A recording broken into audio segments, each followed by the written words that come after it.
Hello and welcome to All Taste German. Apfelsaftschorle is a simple but very popular recipe.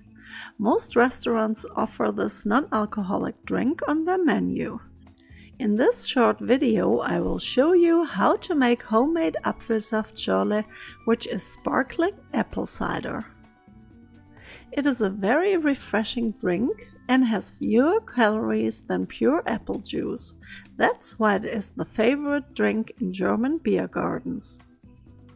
In Germany you can buy pre-mixed Apfelsaftschorle, but a lot of people prefer to do their own mix.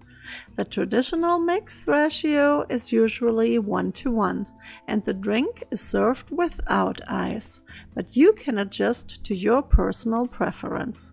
Zum Wohl!